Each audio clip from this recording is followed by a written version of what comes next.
everything is going to be recorded. If you have questions for any of our speakers, please put them in the chat box. You cannot unmute yourself, but we want you to utilize that chat box. So first and foremost, thank you everybody for being here. Thank you to Contra Costa County Building Trades Council for working with us to set this up. And I'm going to hand it over to Henry from Sheet Metal Workers Union Local 104. Take it away. Thank you, Erin. So I'm going to go ahead and jump into sharing some some slides and PowerPoints just to give you an overview of our union. So I'm going to just start off right with that and speak to you as I go along.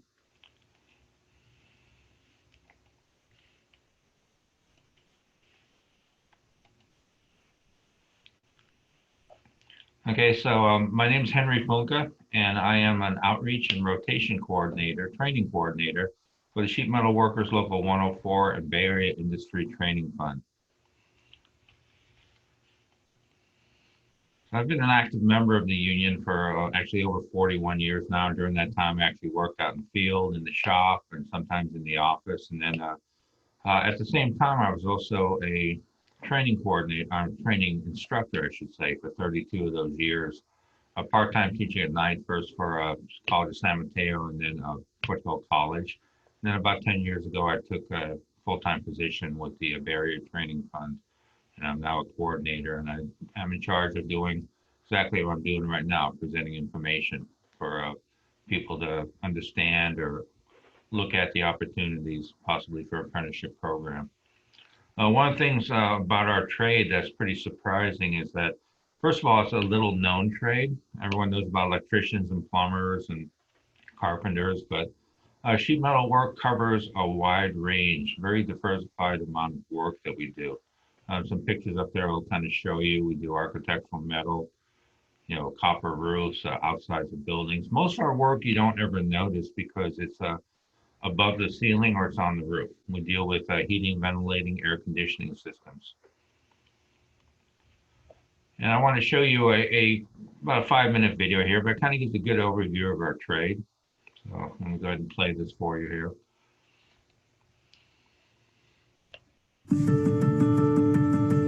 As long as you are dedicated and you work hard, there's no reason why you wouldn't be able to advance in this trade. I get to provide for my family the same way the next guy next to me gets to. Anybody can do it if you put your mind to it. You've been looking for a career where you're seen as an equal, where it's not about your gender, but rather what skills you bring to the job as a highly trained craftsperson. We're the Sheet Metal, Air, Rail and Transportation Workers Union, also known as SMART. And we're looking for highly motivated women like you, from all backgrounds and experiences, seeking the training to become highly skilled workers in the booming building trades. I like being able to put things together, the fact that I can make good money, I can provide for my kids. I love the fact that I fabricate what I install, and I like working with my hands. I worked at the World Trade Center in the observation tower, so that was like mind-blowing. The first day I got up in the elevator all the way to the top, it was like, I can't believe I'm here. As a sheet metal worker, you'll discover a career working on structures that are bold, beautiful, and functional, doing work that is both artistic and analytical, fabricating, welding, and testing components and systems. And you'll gain the true expertise in the crafting of steel, aluminum, copper, and other materials used for duct systems, roofing systems, and finished architectural work. So the Statue of Liberty, sheet metal workers are the ones that did that. All the roofs in New York City that are, green from the copper, that's sheet metal workers. That's our specialty workers, all architectural workers. Sheet metal workers run HVAC ductwork. There's fabrication, there's cutting it out on a laser, there's beating it up together, welding it if need be.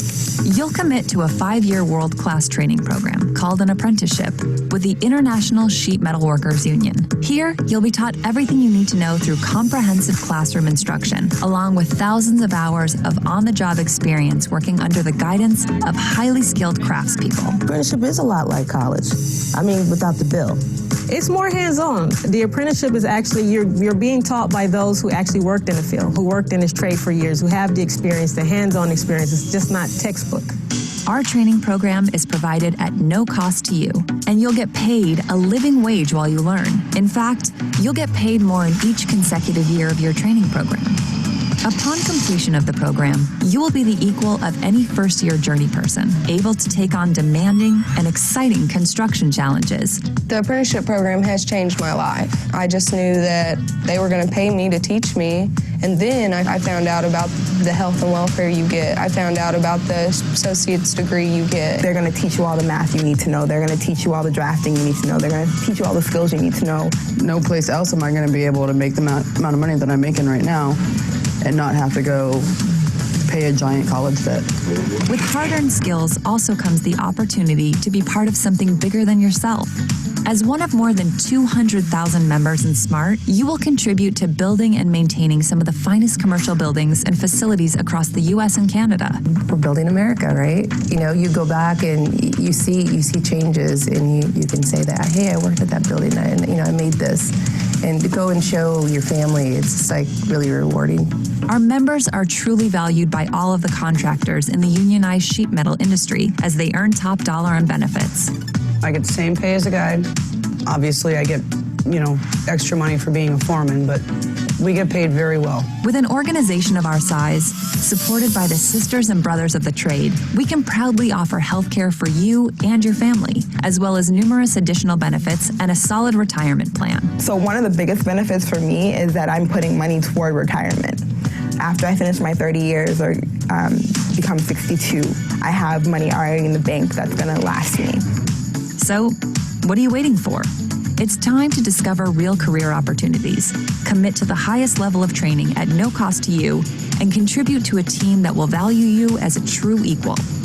I don't feel in any way like I'm facing a glass ceiling. They are really proactive in bringing women in, pushing women up, and making sure that they have a voice and a place in the workforce. I did not realize that this was an opportunity for me as a woman, but it is. It's open to you. You can do this.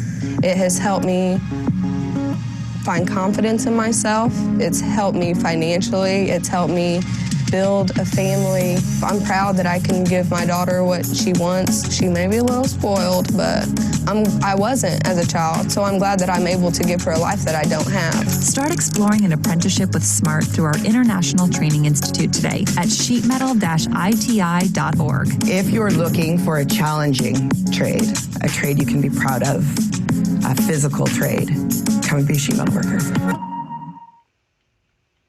So that was just a little bit like an overview of our trade, but it is definitely something that is for everyone.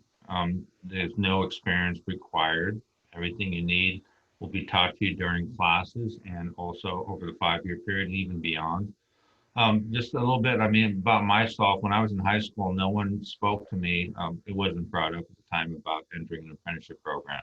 We took what was all known as college preparatory classes, and that obviously led me going into college, and I enjoyed mechanical drawing and math at the time. So I spent 2 years studying to become an architect. But unfortunately, at the same time, I was going to school full-time during the day and having to work at night to meet my financial obligations. And a friend of my family's talked to me about an apprenticeship program, specifically sheet metal. So I decided just to give it a try and see how it would work out. And it wound up being about a 42-year career for me at the present time. So one of the things I found out about our career, there are quite a bit of challenges. We get paid quite a bit. We make high wages, but we also are expected to know a lot. And there's an opportunity, like I said, to learn quite a bit.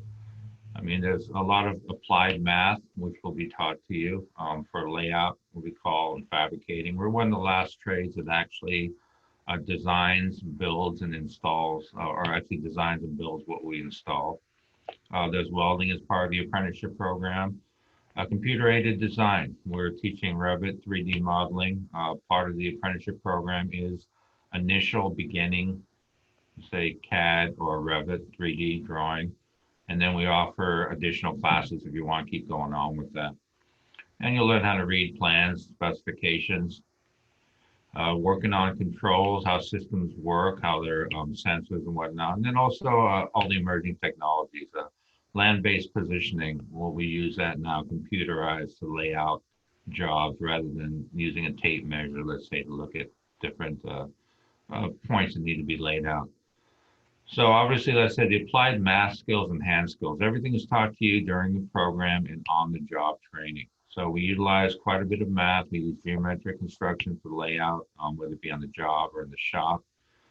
Also, obviously, the hand skills, which you'll learn through a combination of shop classes and also on the job training of everything that's designed, laid out, and then cut out, and then fabricated, needs to be assembled.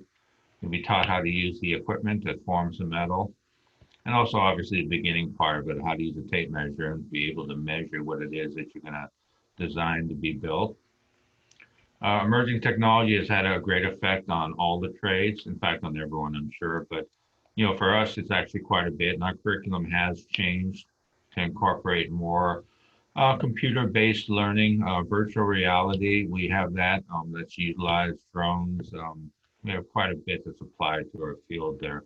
And again, it's all part of the apprenticeship program and additional classes that are electives after the fact. And depending on how far you want to go with your, let's say, development of your skill set and knowledge is up to you. So just think of it as another form of a 4-year degree. You do get completion certificates. You know, you would get a completion certificate from Foothill College. You would also get one from the state of California Division of Apprenticeship Standards. You would get one from the Department of Labor and one from the International Training Institute upon your completion of your apprenticeship. So what that means is you would have portable, nationally recognized credentials that could be taken anywhere in the United States and Canada. We are a national union. Okay, plus our program, the Union Sheet Metal Apprenticeship Program, has been assessed for college credit, which can be applied towards a future associate's or bachelor's degree if you choose. So the opportunities we have in our apprenticeship program is tuition-free courses. We have our training database. You're given an iPad that you get to keep. You download all our books, which we have quite a few of, and all your assignments and everything will be done on the what's called a total track program. Okay, you do receive college credits. I think it's about 48 for the completed 5-year program that can be applied towards a future credential. And at the same time, you're working and earning wages. You'll be working during the day, and then you're pulled out for your job for 2 weeks at a time, 3 times a year. Each week is 1 full course. So basically, there'll be 6 courses a year that you would be leaving work, attending class for 2 weeks, and then return to work until your next scheduled 2-week session. And there's, like I said, future opportunities. We have so many additional classes, elective classes that are, you know, if you wanted to expand, let's say on computer design, because that is one of the things that we do quite a bit of. And we're developing another 5-year program for what's called computer design and detailing only. But all these classes, again, are tuition free. You can be taking some elective classes during your apprenticeship, or you can take them at any time throughout your career. In fact, the last class I took was back right before the COVID-19 shutdown. Okay, so what we're talking about is a lifetime career. It's not just a job. We're talking about all the training on the job, in the classroom, in the lab and shop, is geared towards developing a lifetime career, not just for one single job or employer's needs for a single job. We talked about the wages a little bit. I'll throw that on there just to show you. But beginning wage right now, currently for an apprentice, starting is $27.62 an hour. And that's your gross taxable on your check. And then to the right of that top one at beginning wage is what we call the total package. That total package involves, we have multiple pension plans, defined guaranteed plans, meaning that you would receive your set amounts for the rest of your life after you retire, and also investment 401k, and those are paid by your employer on your behalf. So that's what the total package amount is. Okay, and you'll see after that's for the first year, and after the end of your first year, every 6 months you receive a 5% or about, you know, roughly about $3.25 an hour raise. And you can see by the end of your second year, you'd be making $34.52, actually the start of your second year. And by the end of your second year, you'd be making about $41.43 an hour. Currently, our journey persons, completed apprenticeship program, journey persons are making $64.06 an hour, and their total package for all their benefits and everything is $110.89 an hour. And we do have a website. It's smw104training.org. It's a really good website. It has just about all the information or any information you'd want to know about our program. And that's where we list our class scheduling, and also there's information about everything. There's a contact button up on the far right of the ribbon, just above the picture there. If you have any questions, you can contact. And then there's also an apply now button. So the application is done online. And I'll bring up the requirements right now, because that would probably be one of the questions maybe asked. But the minimum requirements to get into the apprenticeship program is a completion, 18 years old, and a completion of a high school equivalency education, or 17 with permission, written permission from a guardian or parent with the same completion of a high school equivalency or higher. And then the other thing would be to have a valid picture ID, which really means having a driver's license, because obviously you'd be expected to drive your vehicle to work and possibly be driving company vehicles. But again, smw104training.org, good reference to see information and overview. There's a lot more videos on there of the different career paths. We do have different options as far as what you would choose for a 5-year apprenticeship program. And I'm gonna just one last little short video, and then I'll end my presentation part of it here.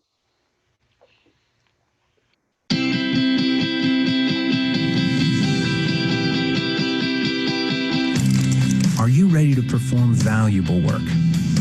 Work that will make a difference in your community. Work that you'll be proud of for years to come? You have every reason to consider an apprenticeship with the union sheet metal industry as your next step in life. When you commit to becoming a craftsman with the Sheet Metal Workers Union, you will discover how you can make a contribution to yourself, your future, and the world around you. Are you ready to discover a craft you can commit to? A craft that will empower you with the skills and knowledge you need to make your contribution? If you are, we are ready to discover you, commit to you, and contribute to your future.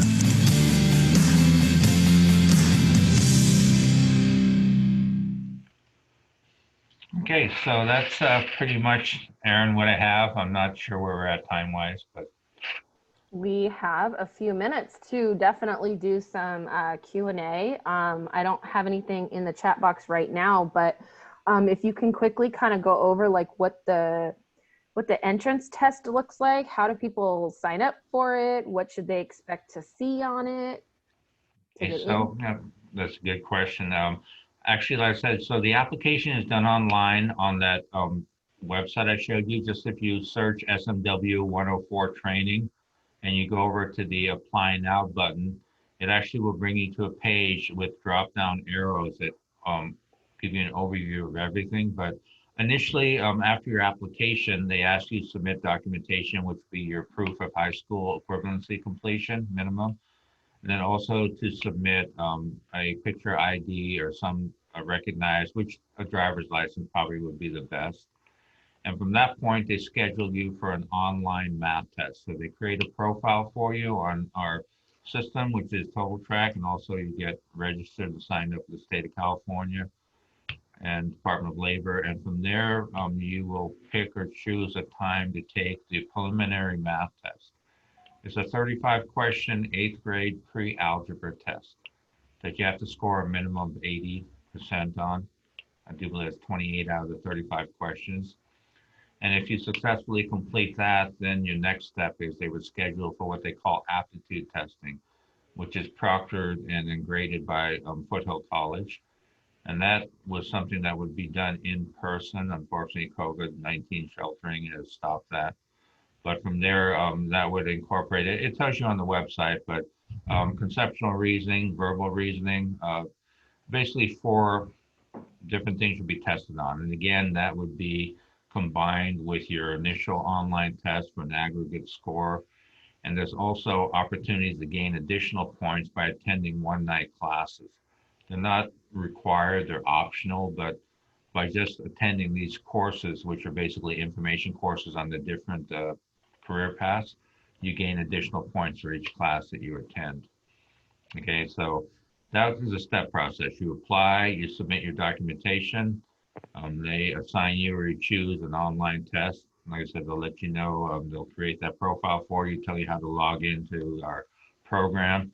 You'll take the test, and after that, there'll be a point of scheduling you to do an aptitude test, which right now is on hold. Okay, so. Awesome, thank you. Can you tell us what the, because I know part of SMW is that y'all work on different buildings all the time in different locations and you're traveling all the time. Can you talk to us about one of the coolest projects you've ever been a part of in your career? Oh, that's actually an easy one. It's still up. I've got stuff on the wall, but I worked on the, we did a bicentennial display. We built this display at the National Building Museum in Washington, D.C. And I was actually flew out to Washington for initially for a couple of weeks, and I went back out there for a month to finish it. It was just a demonstration of a sheet metal work at the National Building Museum. It was a 3-story structure using, utilizing all the different metals. There was copper in there, stainless steel, aluminum, zinc. It was just and that was pretty memorable to me because I remember that was written up, or was in the paper, it was on the TV, but it was a long time ago, but it is my one claim to fame from back in the day. That's awesome. That's awesome. That's awesome. And we know a lot of our guests have talked about how excited they get when they drive by a building or a site that they've worked on, and we're able to say, hey, I have put my mark on that. So awesome. That's wonderful. Yeah, well, if you drive by, like I said, for the audience there, next time you drive by, whether it be Oakland, San Francisco, and you see these high-rise buildings that are shiny on the outside, that's sheet metal work. Or if you see a church, a spire, or copper. And that's actually not our main part of work. Main part of our work is conditioning air for health for occupants. It's not just heating and air conditioning, it's humidifying, dehumidifying. Now with COVID-19, filtering air, to get rid of airborne viruses. So we covered quite a bit. Yeah. All right. So we have time for one more question. I just wanted you touched on the COVID-19. How has your industry changed since the pandemic started, and what do you project it looking like as we progress forward? Well, there's a couple things on the work picture right now, obviously based on the sheltering in, and we have these requirements on the job. It's slowed down work. I mean, prior to COVID-19, and actually for the state of California, projections for the requirements for tradespeople, not just sheet metal, but other trades. Obviously, I'm biased, but they were talking about needing, at least 1 million more tradespeople, to replace the people who are retiring. So, but on the COVID-19 effect, as far as work scenario, yes, it slowed everything down. Some projects have been either shut down, and some have been shelved, meaning that they were scheduled to start, but are being held off from starting until we can get past this pandemic. Now, on the training side, we were able to open up on July 13th, and we have large training centers throughout the Bay Area, Sacramento down to Castroville, and we were able to bring in the students at reduced sizes. And we basically brought in portable toilets and wash stations and isolated every classroom to come in only and out into their classroom from outside. And everyone was checked and screened temperature-wise, asked the questions, and everyone, like I said, the classes, we had to hire more instructors, but we reduced class sizes and cut them literally in half or less to have at least, let's say, less than 9 people in every group. So training wise, prior to, again, this recent shutdown, we were doing a combination hybrid classes of reduced in-person and then also remote classes. Gotcha. Our students definitely know about remote learning. I'm doing it for almost a year. I want to jump into that PowerPoint. They don't want to see my face anymore. Yeah, they are used to it.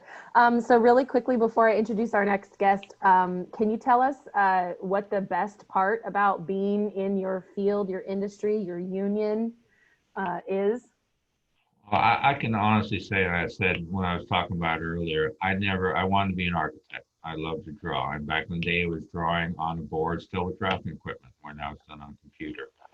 And I just got into it because I was tired of basically spending 17, 18-hour days working and going to school. And what I liked best about it, I was amazed with, I had no idea what sheet metal work was about. I got into it, and then once I started progressing through, I looked at all the diversity of the amount of work, and then everything that is available to learn. And you would go as far as you want to teach yourself or take classes. So that's one of the things that I actually love about this trade, and the fact that I've been able to make good money for my entire career, raise my family, 4 kids, and it was just, like I said, beneficial. Being in a union is something that I always promote, because that definitely is something.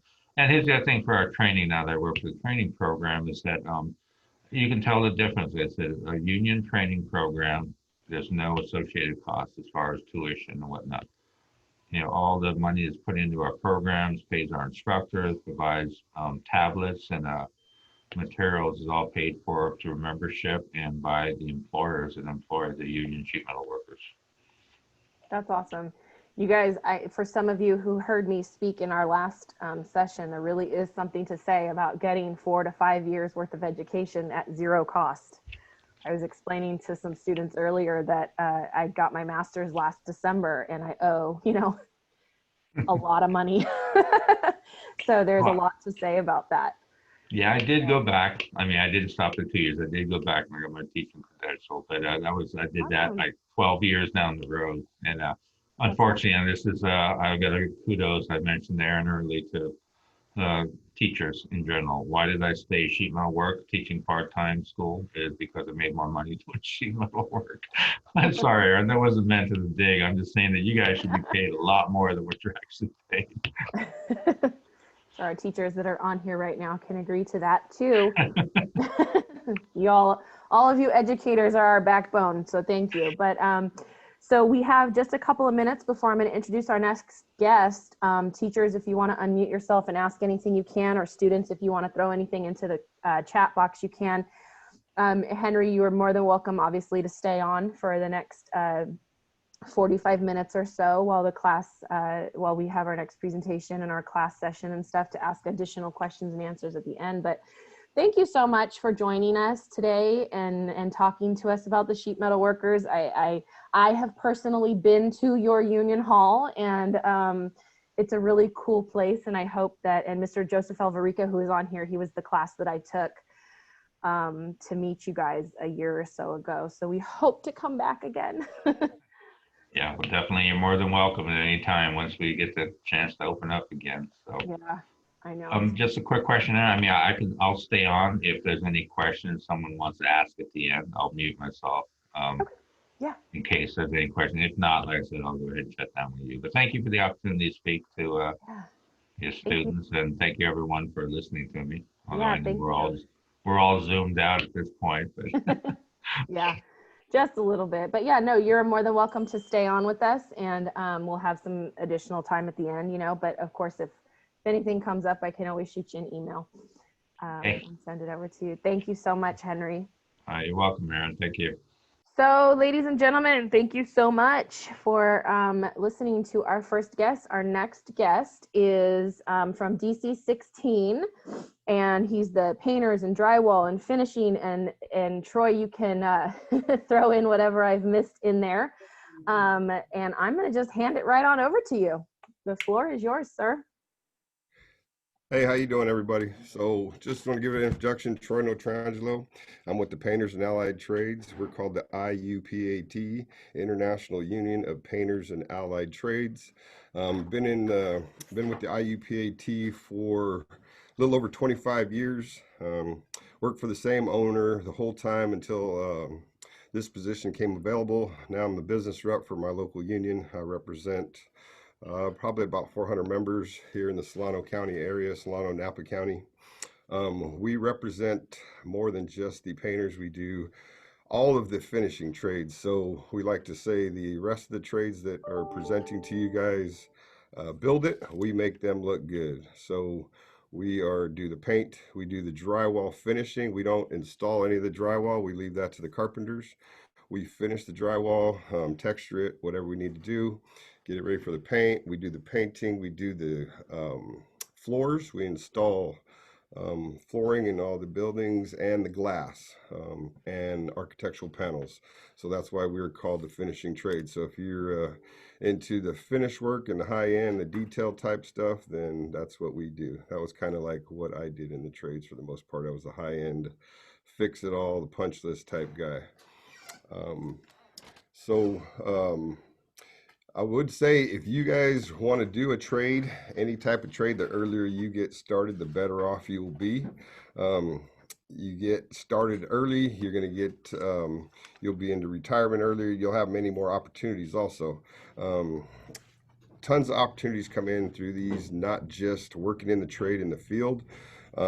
We also have, you could become a foreman for your shop, running the work. You could become an estimator. You could become a superintendent. You could become an inspector.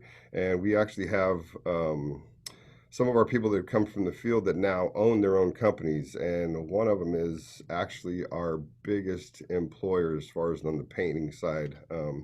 Just about like 10 years ago, he was just a guy that was working in the field and started his company, and he's grown so fast, and now he has over 200 people working for him.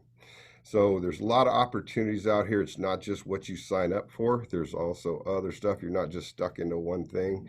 You kind of get out of it what you're willing to put into it. So that's kind of what I would try to tell you on the side. There's a couple of videos I'd like to show for you guys that I need to share screen here.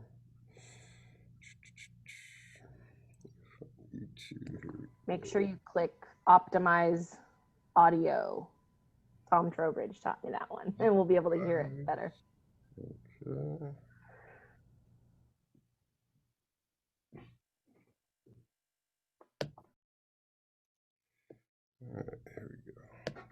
Do you look up in awe at the sheer cliff faces of glass and steel making up the canyons of our modern-day cities and think, I could do that? Are you unafraid of heights, no matter how high? Do you take pride in your work? Are you detail-oriented and serious-minded about your work? Are you a team player, dependable, reliable, punctual, and consistent? Does the prospect of working with detailed measurements and exacting procedures challenge you?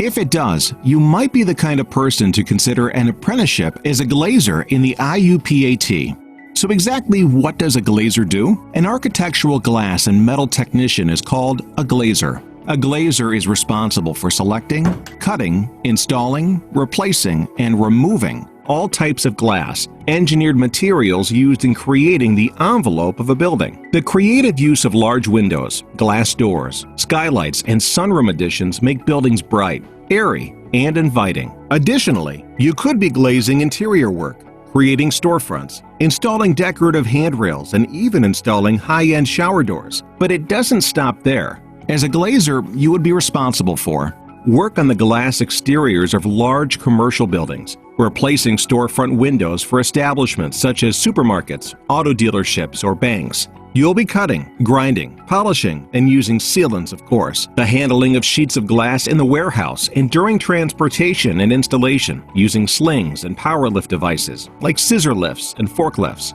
Promoting the application of green technology, solar technology, and sustainability through the design and installation of energy-efficient weatherization materials and solar technology in both residential and commercial applications. Working with pre-cut and mounted glass and frames at a factory or a contractor shop. Preparing work either inside or outside a building, and use scaffolding and elevated lifts for installations. Perform administrative tasks such as preparing estimates and invoices, tracking a job, and estimating manpower. As you can see from this long list, glazers perform hundreds of tasks related to glass and many other materials. The kind of knowledge required to perform this job well is as varied as the tools and techniques you will learn to use.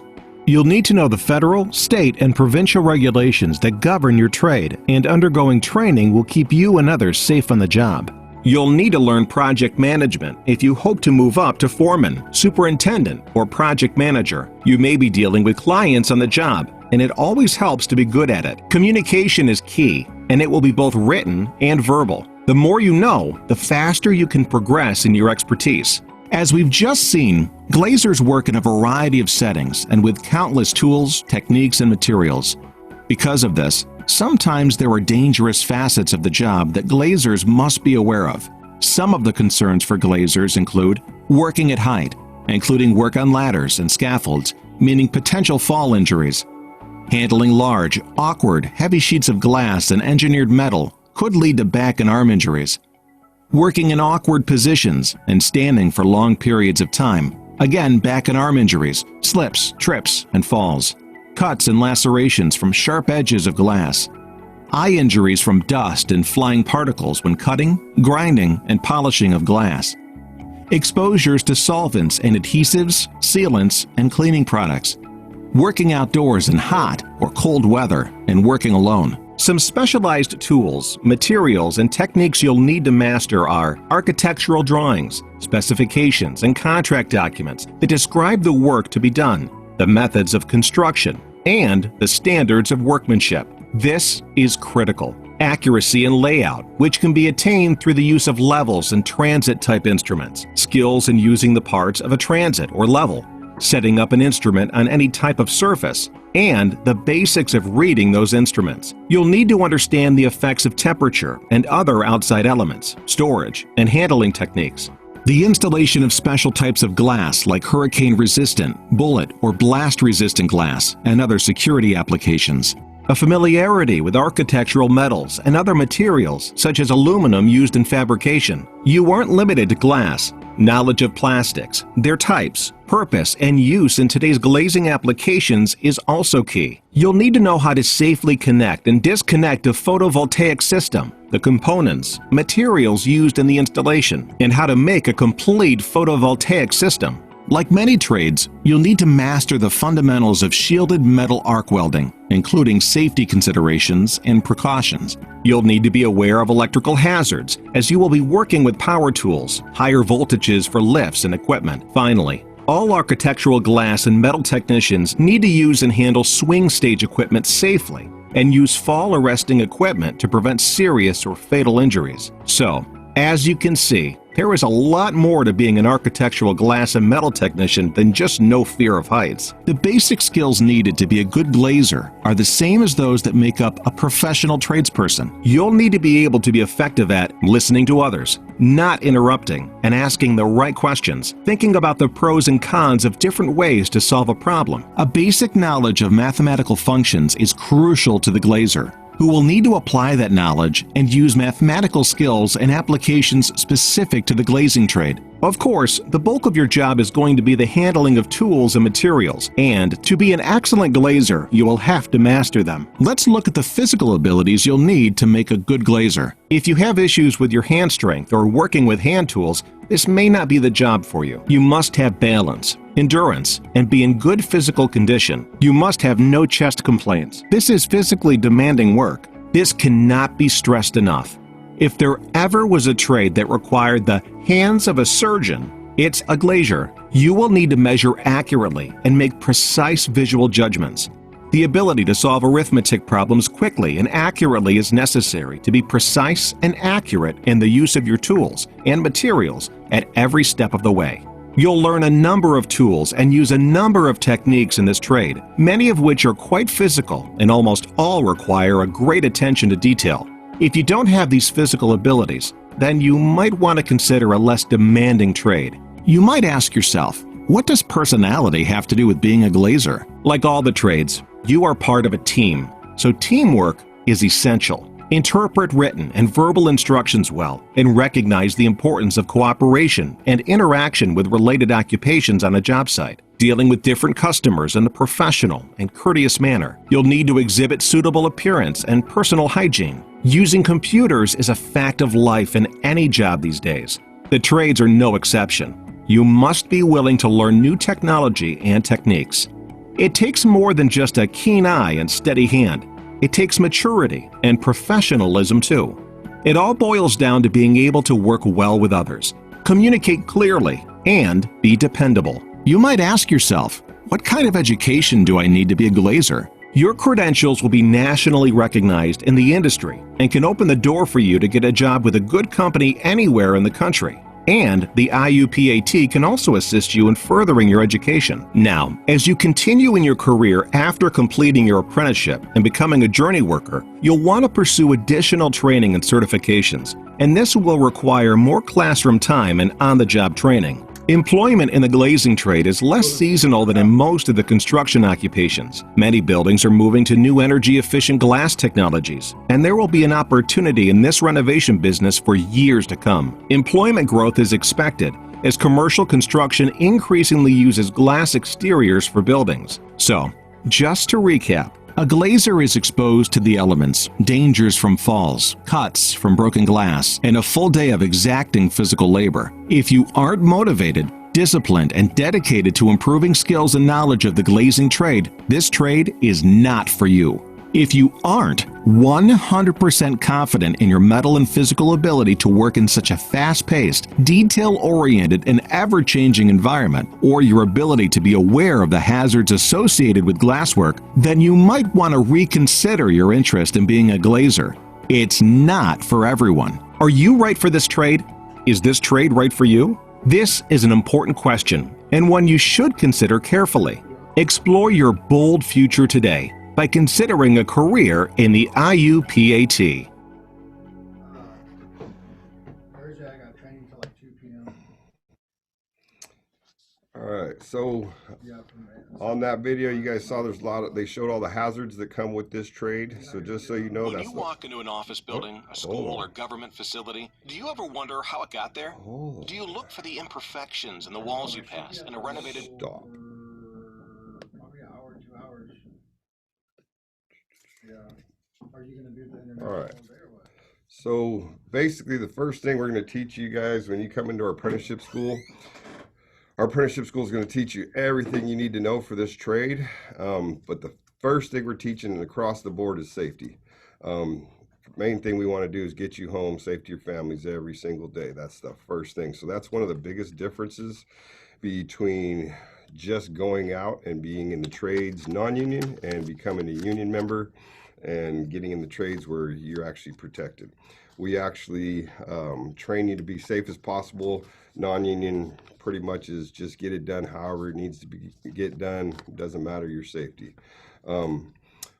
Some of the projects that they've worked on as far as glazing recently were the Apple project. I don't know if you guys heard about that project down there. That was all glass everywhere, the whole huge project. I think they had over 200 glazers working on that project at a time. We also did the Chase Center, San Francisco for the Warriors, and recently completed the Raiders Stadium in Las Vegas. That's all our members did all that work. So glass, ton of glass work. There's shower doors, mirrors you install. So there's many different, each trade has different facets to it. So like painting would have commercial painting, residential painting, and industrial painting. Our industrial painters would paint like the bridges, refineries, pipelines, that type of stuff. Those guys work quite a bit and they make a lot of money. Their biggest trouble is finding time to spend the money that they're making from all the overtime they're working usually. Also, I have another video that I wanted to show for painting. It's the one that kind of fired off on its own there. Let's see. One more here.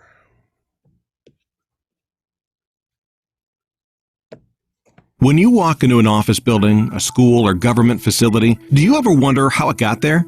Do you look for the imperfections in the walls you pass in a renovated building? Are you unafraid of heights? Can you see the structure behind the wall in your mind's eyes? If you can, you might be the kind of person to consider drywall finishing as a trade. Drywall finishers, or tapers as they are sometimes known, prepare unfinished interior drywall panels for painting by taping and finishing joints and imperfections. A drywall finisher may work in the commercial or residential industry, either for a subcontractor or a general construction company. The perfect walls you pass by every day are the result of flawless joint work, invisible, perfectly sanded seams, and often the work of IUPAT drywall finishers. So exactly what does a drywall finisher do? A drywall finisher will apply joint compound into and along the side of the joint between two hung drywall panels and use a paper tape to cover the seams between panels, resulting in a uniform and almost perfect surface when finished. Additionally, as a drywall finisher, you would Fill cracks, holes, and joints with plaster or other fillers. Smooth surfaces using a vacuum sander. Climb scaffolding and use drop cloths or tape. Create decorative finishes. Installing bead, wall, and ceiling work. Use automatic tools. You'll learn to use stilts and stiles to reach ceilings and high walls. Finally, you'll remove dust from sanding and other plastering materials from a completed job site. What kind of knowledge do I need? The kind of knowledge required to perform this job well is as varied as the tools and techniques you will learn to use. You'll need to know the federal, state, and provincial regulations that govern your trade, and you'll undergo training, which will keep you and others safe in the job. Business and management. You'll need to learn project management if you hope to move up to foreman, superintendent, or project manager. Customer service. You may be dealing with clients on the job, and it always helps to be good at it. Communication is key, and it will be both written and verbal. Engineering and technology. The more you know, the faster you can progress in your expertise. What basic skills must you have? The basic skills needed to be a good drywall finisher are the same as those that make up a professional tradesperson. You'll need to be effective at listening skills, listening to others, not interrupting, and asking the right questions. Problem solving, thinking about the pros and cons of different ways to solve a problem. A basic knowledge of math, making calculations, and making precise measurements is crucial to the drywall finisher trade. Of course, the bulk of your job is going to be the handling of tape, drywall compound, sanding and smoothing tools and other materials, and to be an excellent drywall finisher, you will need to master them. Let's look at the physical abilities you'll need to make a good drywall finisher. Hand dexterity. Can you use your fingers all day, every day, without interruption because of physical limitations like cramping or arthritis or some other limiting factor? Hand strength. If you have issues with your hand strength or working with hand tools, this may not be the job for you. Physical condition. You must have endurance. The job can be a tough one, especially if it's big and fast-paced. Being in good physical shape is a necessary part of being a good tradesman and drywall finisher. Excellent vision. You will need to apply tape and joint compound accurately and make precise visual judgments. Excellent hand-eye coordination. This cannot be stressed enough. You need to be able to work quickly and accurately. Flexibility. You'll need the ability to bend, stretch, twist, or reach with your body, arms, and/or legs. No dust allergies. You'll be working in an environment full of dust. You can have no chest complaints or allergies related to dust.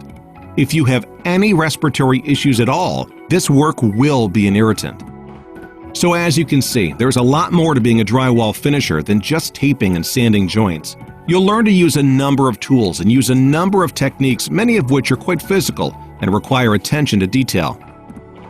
What kind of personality fits the trade? You might ask yourself, what does personality have to do with being a drywall finisher? You'll need to exhibit suitable appearance and personal hygiene. You'll need to display the proper attitude and behavior on job sites, including private residences and other occupied buildings. Deal with difficult customers in a professional and courteous manner. Interpret written and verbal instructions well, and recognize the importance of cooperation and interaction with related occupations on the job site. Most of all, you'll need to be safety conscious and dependable to be considered a good drywall finisher. And like all the trades, you are part of a team, so teamwork is essential. Using computers is a fact of life in any job these days. The trades are no exception. You must be willing to learn new technology and techniques.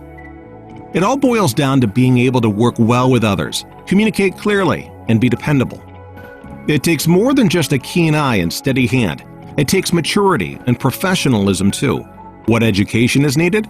You might ask yourself, what kind of education do I need to be a drywall finisher? Your credentials will be nationally recognized in the industry and can open the door for you to get a job with a good company anywhere in the country. And the IUPAT can also assist you in furthering your education. Now, as you continue in your career after completing your apprenticeship and becoming a journey worker, you'll want to pursue additional training and certifications, and this will require some classroom time and on-the-job training. What is the job outlook? The outlook for the drywall finishing trade is a bright one, as we mentioned in the introduction. There are going to be many large construction and renovation projects initiated in the coming years, so you'll be busy. New job opportunities are very likely in the future. So just to recap, a drywall finisher is exposed to loud noises, dangers from nearby equipment, and a full day of physical labor. If you aren't 100% confident in your mental and physical ability to work in such a fast-paced, detail-oriented, and ever-changing environment, or your ability to be aware of the fall hazards associated with lifts and stilts, which are used when finishing ceilings and high walls, then you might want to reconsider your interest in drywall finishing. Are you right for this trade? Is this trade right for you? This is an important question, and one you should consider carefully. If you are sure about this apprenticeship, then go ahead and explore your bold future today at the IUPAT.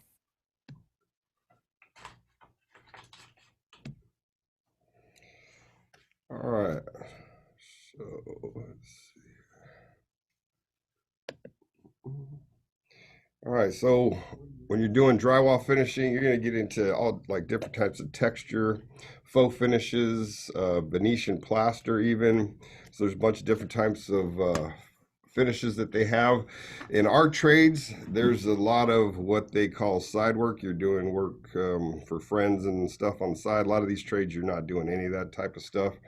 Anytime you're in a finishing trade, you're doing a lot of that abilities to make extra money type of thing. Whatever your path is going to be, whatever trade you choose, I would just recommend that you would choose it union, because I know a lot of people that are in the trades, and some are union, some are non-union, and usually the ones that are in the union are doing much better.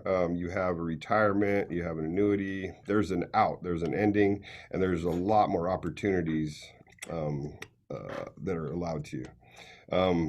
I remember when I was in the trade, I had a brother-in-law that was, at the time, was in the same trade with me. We both started about the same time, and he would, how you say it's nicely, call me a butt kisser, and I would tell him if being professional is the way you consider kissing butt, then I am the most professional at that there is.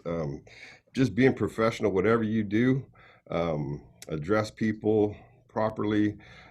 Just remember always, treat everybody with respect, because eventually you're going to have to work for somebody down the road, and however you treat them is going to come back threefold towards yourself. So if you treat them good, they're going to treat you good. Some of the projects that I've been able to work on, when you're in the construction trades, you get to go places that other people don't even have access to. Like, I've been in the point of the Transamerica building. I know you guys know the Pointy building in San Francisco. I've actually been in the point of that building, climbed all the stairs to get up there, and actually stood on the outside of the Transamerica building looking over off the edge at the guys that were working on the outside. I've worked at like Pac Bell Park where the Giants play when they first built that. Worked at Stanford College, Cal Berkeley, and I've actually worked underneath the BART tunnel that goes underneath the bay. We had to work underneath the water down there in the tunnel, blasting the salt deposits that were coming out of there. So I've done all types of work. I mean, from that type of stuff to where I've had to work at places where I've had to take off my shoes because it was so high end. So you get into a lot of different things when you get into these trades. Our trades, if you attend your classes regularly, it's a 5-year program for all of our trades, and usually you're going to start around $22 to $25 an hour in our trades, and you're going to get $2, more than $2 increases every 6 months as long as you're attending your classes. So you're going to get close to $5 a year raises until you journey out. Our pay right now, our current pay for a journeyman painter is just under $50 an hour. Our glazing, drywall, and floor layers are all making just over $53 an hour. Total packages are in the $80 range. That's very important, the total package. That's something you won't even hear in non-union work. So you have a lot of benefits when you come in the union, and that's extra that's paid for you for your medical, your dental, your vision, your retirement, your annuities, all that type of stuff is extra paid into you. And that's why I was telling you, the earlier you start and you get your decision made where you want to go, the better off you're going to be in the long run. You'll be able to retire earlier. You might be into a management position a lot earlier in life. So I would say get started as early as possible. And you guys doing this class and going through this program is going to help you guys a lot. Like I say, it doesn't matter what trade you pick, just I would suggest you pick a union. Our process is you would get our list of contractors. You would make contact. We'd give you a bunch of them that were looking for apprentices at the time. Make contact. You'd get one to sponsor you. Once they sponsor you, you take the test. It was an open test until this COVID thing hit. But right now you have to have a sponsor. The sponsor would basically is they're agreeing to work you for at least 1 year out in the field. So they're going to be your contractor that's going to be working you, training you. And then every 3 months, you would go to our apprenticeship school for the week.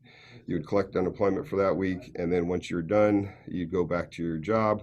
So like I was saying, every 3 months, you go to classes. And then when you go the second time, 6 months, after that, you're going to get your raise. Females tend to do very well when they get in the trades. We have a big push to get females in the trades. And right now, females tend to do very well because they are very good at the management skills. They have no problem telling, putting the crew together, telling people what to do and how to do it. So they tend to do very well. Their organizational skills help them a lot, so they do very well. Let's see, right now I'm going to ask, do you guys have any questions? So students, remember you can't unmute yourself, so utilize the chat function. But Joseph or Tom, if you have anything, you can bring it out. Yeah, you've worked on some really cool projects, Troy. That's pretty cool. Yeah, I've been in quite a lot of different places. And so this job came along at a good time. I was starting to have a little problem with arthritis in my right arm from back in the days when I used to do brickwork. And used to have to clean a lot of brick and stuff. So I was involved. I went to all my meetings, and through going to my meetings, a spot came available on my e-board through my local. I took that spot, and then another spot came available to be a trustee for our whole union. It was overseeing $22 million and all the audits and all that stuff. So it's just, you get out what you put into it. So I was very involved, and then this job came available, and now I am the leader for my local. Awesome. So we had a question come in, and it said, how would someone contact you or contact your local to get that list of the companies that are hiring to start sponsoring as an apprentice? So they would just contact whichever local is closest to them. I would say, I'm going to put in the chat our website. It's www.dc16iupat.org. That is a great site for you to go to. It has just about everything. That site just opened up for us this year, and it's got all kinds of information. It can take you to the apprenticeship school. It can show you our wages, what we make, our collective bargaining agreements, just about everything we do. We do a lot of volunteer work where we help the local communities and stuff. We renovate veterans' homes and stuff here in Annapolis, Solano County. I'm a part of that one. So we do a lot of volunteer stuff here too also.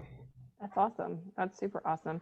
Can you talk to us about what is the most rewarding part of your job, and then maybe what is a struggle maybe that you had? So when people ask me, what do you do for a living? My first response is usually I change people's lives for the better. So I try to help somebody that's, so like I grew up next door to, what do you call it? Not orphan home, but where they take the kids in. I can't remember what you call it, but they used to take them in and Like a shelter? yeah, but Or a like adoption, but it's temporary. foster homes? So Oh, I used to live next foster home. foster home. Yeah, I used to live next door to a foster home. I used to see a lot of kids coming in and out there struggling, and they didn't know what they're going to do. And so it's like I always wanted to help. So I try to help people all the times, get their mind made up. The earlier you make your decision on what you want to do, the better off you're going to be in the long run. The people that are floating through, not sure what they want to do, a little of this, let me try a little of that, let me try a little of this. I mean, that sounds fine, but the longer you wait, the worse it is in the long run. So the earlier you get in, if you can get in now and make a decision on what you want to do, that's a great thing. Totally. We're definitely loving our unions.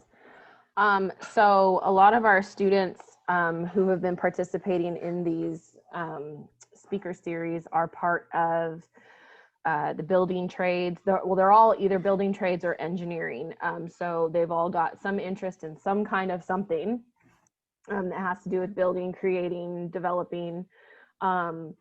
What is one skill aside from, communication and knowing math and, being personable, but what is one skill that students can like work on at their age right now and kind of work on and really hone in and use, to then take with them to being in your career, in what you do and in your field? One of the biggest is being dependable and being on time.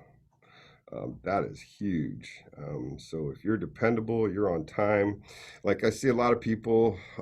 So when I go in the shop, I tell people, new people, they'd be standing around. I'd say, get in there. They say, what do you mean? I says, offer to help somebody. And I said, what do you mean? I says, that guy's loading his truck up. They're helping, they're struggling. Help that guy load his truck. And then all of a sudden, when you help that guy, he's going to say, well, where are you working? Well, I'm not working. Well, shit, you're a hard worker. Why don't you come with me today? So it's just putting the initiative out. And like I say, you're going to get back what you put into it. If you're the person that sits back and waiting for things to come to you, probably not going to come very soon. If you're the person that's going to go out there and get it and you know what you want and you're determined, you're going to get where you want to get. I can promise you that. You might get knocked back a little bit, but as long as you keep, you'll always be good. There's always going to be knockbacks, that's for sure. Don't let that get you down. For sure. So I don't know if you saw that question that popped up, but this is a really good one, especially for young people to know about. But talk to us about the drug testing. So the drug testing, it depends on the company. The union does not drug test you. It depends on which trades you would get into more, I guess. Some companies drug test everybody. Some companies don't do any drug testing unless there's issues. If you would choose industrial painting and you're working the refineries and stuff like that, yes, you will be drug tested for certain facilities. They're definitely going to drug test. It's hit and miss. So I've been in for over 25 years and I've only had to go take one drug test. So, and that was at Pac Bell Park when I did the Giant Stadium. It was mandatory for anybody that worked there. So it depends on the facility. Usually it's the facility or the contractor themselves. Some contractors demand everybody get drug tested. Some facilities demand everybody get drug tested. But I mean, you can go through your whole career and never get drug tested. So that's kind of a hit and miss. Gotcha. So a question that somebody brought up, which I think is a really good one, is, and you had mentioned that women are pretty successful in this career and in this field. Is there a lot of, sexism? Are women treated the same in the field? And I mean, obviously legally they need to be, but yeah, I did. So I go to Women Build Nations conferences usually every year, and we heard some kind of bad stories to where it's not like here in California all across the nation, but in California, it's definitely much better than it is around the rest of the country.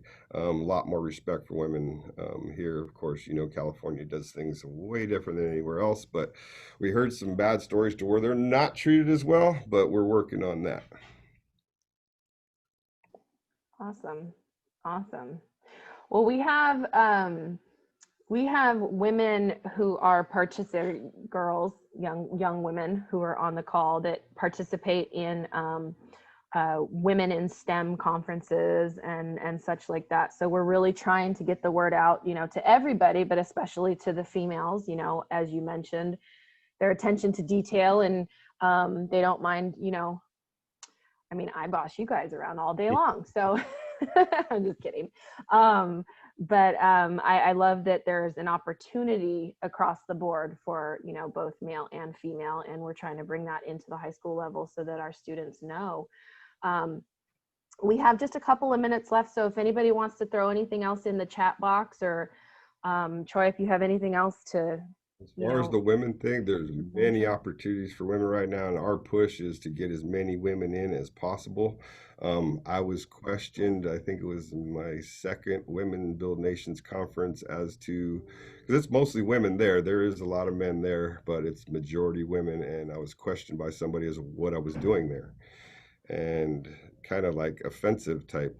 And so I told them, well, I was raised by a single mother, and I have 2 daughters that I'm raising. So I'm a champion for women all the time. So we love it. We love to hear that. We love to hear that. You're getting some clapping emojis. I don't know if you can see them. Awesome. Well, thank you so much. I mean, again, students, I'm going to give you one more chance to throw anything in the chat box if you want to ask Troy or even Henry, because he is still on the call, Tom or Joseph, or I would say that that website address, if everybody would take down that website address and go to that, that is a ton of information in there. We just got that thing up and running, and it's got links to take you kind of wherever you want to go. I see there's a question, do I prefer to work inside or outside? The inside work tends to keep you working year round. That's the only thing I would say, and it depends on kind of your preference.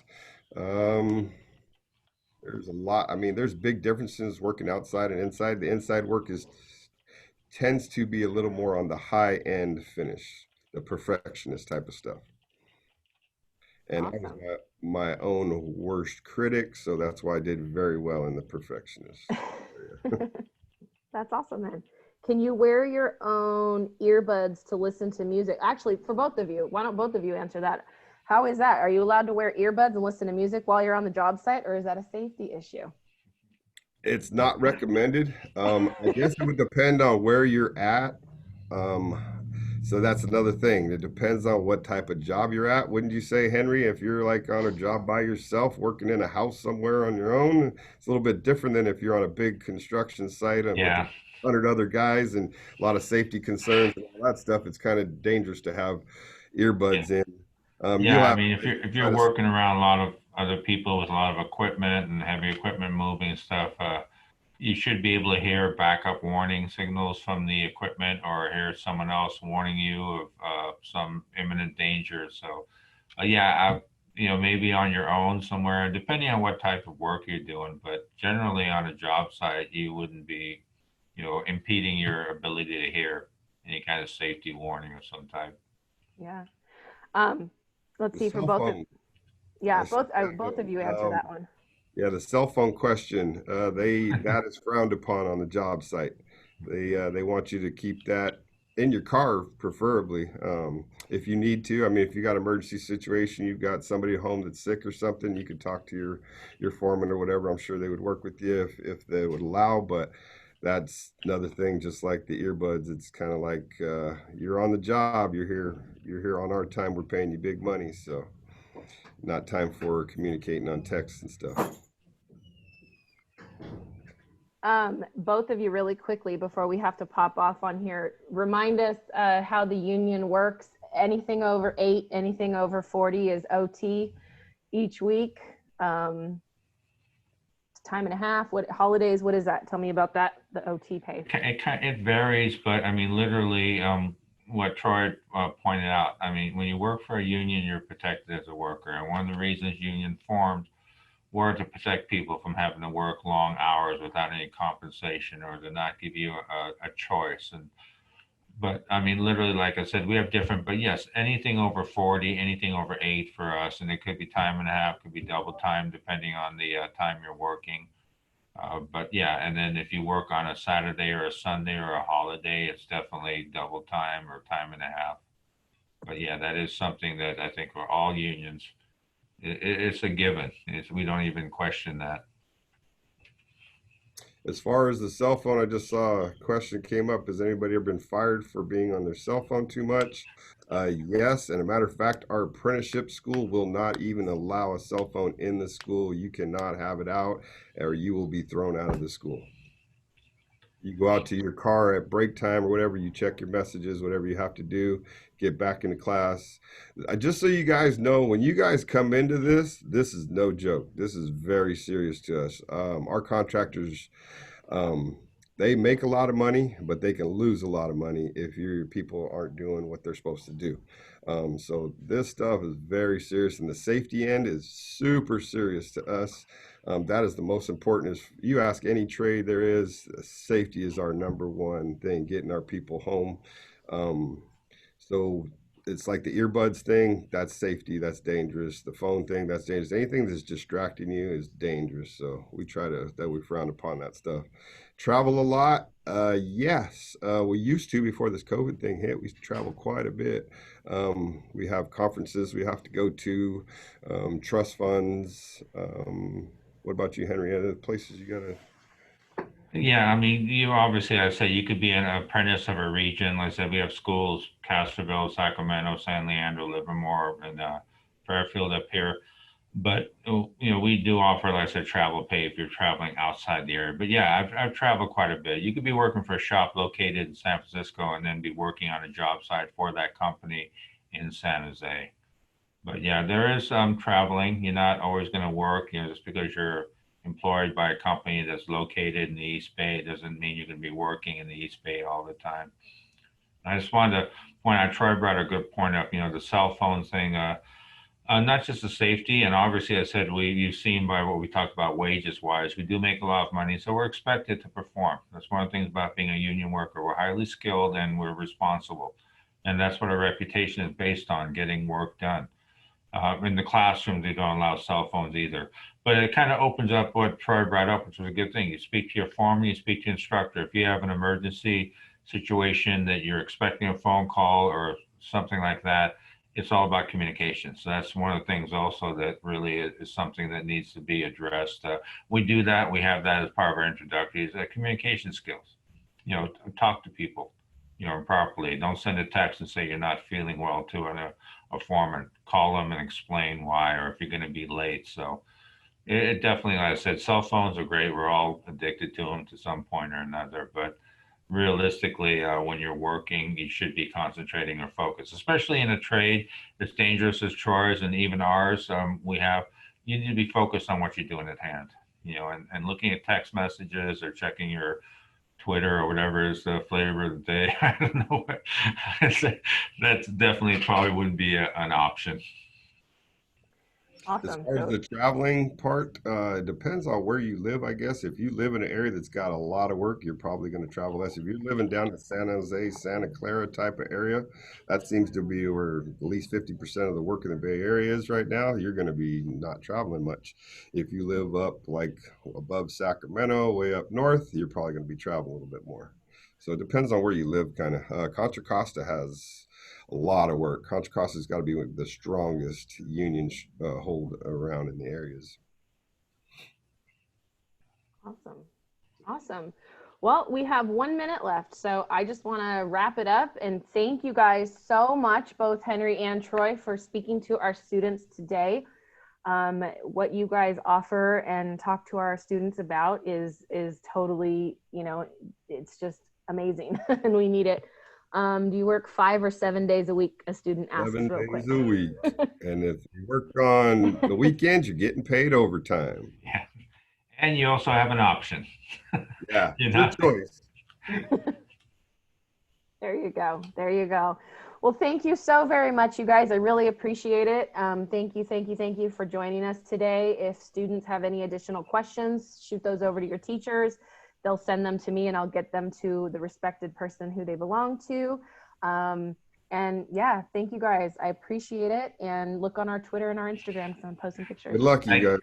Thank you, Aaron, Troy, and Have a everyone great else. day. I'll see you all later. Thank you. Good luck, everybody.